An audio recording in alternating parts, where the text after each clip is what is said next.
नमस्कार श्रोताओं, मैं गीता नेगी आप सभी का स्वागत करती हूं आकाशवाणी समाचार देहरादून की विशेष प्रस्तुति में। प्रत्येक सोमवार को प्रसारित होने वाले राज्य की समसामयिक घटनाओं पर आधारित विशेष कार्यक्रम ज्ञान दर्पण में।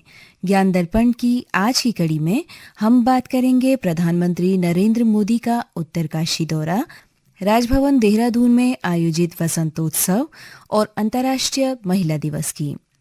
प्रधानमंत्री नरेंद्र मोदी ने 6 मार्च को उत्तरकाशी पहुंचकर मुखबा और हर्षिल से उत्तराखंड में शीतकालीन तीर्थाटन और पर्यटन की जोरदार ब्रांडिंग की।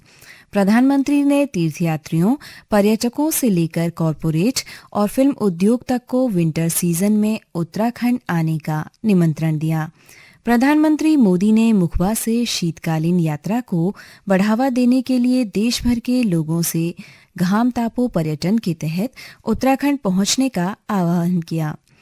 आज मैं देवभूमि से देश के पूरब, पश्चिम, उत्तर, दक्षिण और मध्य भी हर कोने के लोगों से, खासकर युवा पीढ़ी से और मां गंगा के मायके से, इस पवित्र भूमि से देश की नौजवान पीढ़ी को विशेष रूप से आह्वान कर रहा हूं, आग्रह कर रहा हूं।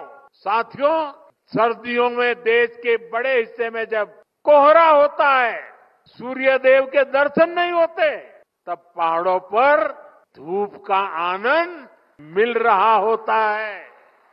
ये एक स्पेशल इवेंट बन सकता है। और गढ़वाली में से क्या कहेंगे? घाम तापो पर्यटन। इसके लिए देश के कोने कोने से लोग उत्तराखंड जरूर आए। खासकर हमारे कॉरपोरेट वर्ल्ड के साथी, वे विंटर टूरिज्म का हिस्सा बने। मीटिंग्स करनी हो, कॉन्फ्रेंसेस करनी हो, एग्जीबिशंस करने हो, तो विंटर का समय और देवभूमि, इससे होनहार कोई जगह नहीं हो सकती। हर्षिल में जनसभा को संबोधित करते हुए प्रधानमंत्री ने शीतकालीन तीर्थाटन पर्यटन पर जोर देते हुए कहा कि इसके माध्यम से उत्तराखंड की आर्थिक सामर्थ्य को साकार करने में बहुत बड़ी मदद मिलेगी।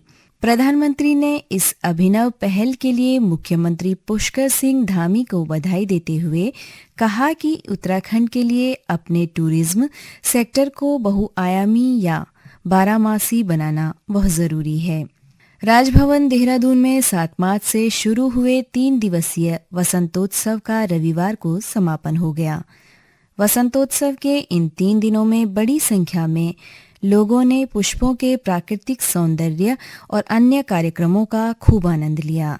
वसंतोत्सव 2025 में इस वर्ष की चल Vaijayanti running trophy IIT Roorkee को मिली।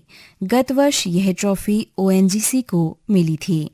वसंतोत्सव 2025 के समापन अवसर पर राज्यपाल ने कहा कि 3 दिवसीय पुष्प प्रदर्शनी में भारी संख्या में लोगों ने प्रतिभाग कर वसंत के इस उत्सव को जन जन का उत्सव बनाया है। राज्यपाल ने कहा कि इस महोत्सव में तकनीकी और नवाचार का भी उपयोग किया गया, जिससे इस उत्सव को और अधिक प्रभावी और आकर्षक बनाया। राज्यपाल ने कहा कि पुष्पों से अर्थव्यवस्था में वृद्धि और निश्चित ही समृद्धि आएगी। इस वसंत उत्सव से कुछ एक क्रांतियां हैं जो उभरेगी। सबसे पहले जो हनी की, शहद की क्रांति, अगर आप देखें तो हनी में किस प्रकार उत्पादन हो रहा है, किस प्रकार हमारे कृषि, वुमेन और यूथ एक अलग कीर्तिमान बना रहे हैं, अपने आप से बिल्कुल डिफरेंट है। उसके अलावा जो हमारी महक की क्रांति है, आप देख सकते हैं यहाँ पर जो स्टॉल लगाई है कि उत्तराखंड की जड़ों से किस प्रकार हम क्रांति ला सकते हैं महक के क्षेत्र में। और तीसरा जो हमारे सेल्फ हेल्प ग्रुप्स हैं, जिस प्रकार हमारी महिलाएं, हमारी बेटियां वो अलग ही कार्य कर रही हैं। तो सच कहूं तो ये पूरे परिवार का उत्सव है और मुझे बहुत खुशी है कि चारों तरफ एक हर्ष उल्लास और एक गर्व के साथ मना रहे हैं। उत्तराखंड में 8 मार्च को अंतर्राष्ट्रीय महिला दिवस धूमधाम से मनाया गया। इस अवसर पर राजधानी देहरादून समेत गढ़वाल और कुमाऊं मंडल में महिलाओं के सम्मान में विभिन्न कार्यक्रमों का आयोजन किया गया। श्रोताओं, ज्ञान दर्पण के आज के अंक में फिलहाल इतना ही। इस कार्यक्रम से संबंधित अपने सुझाव आप हमें rnu-dehradun@gmail.com पर भेज सकते हैं। नमस्कार।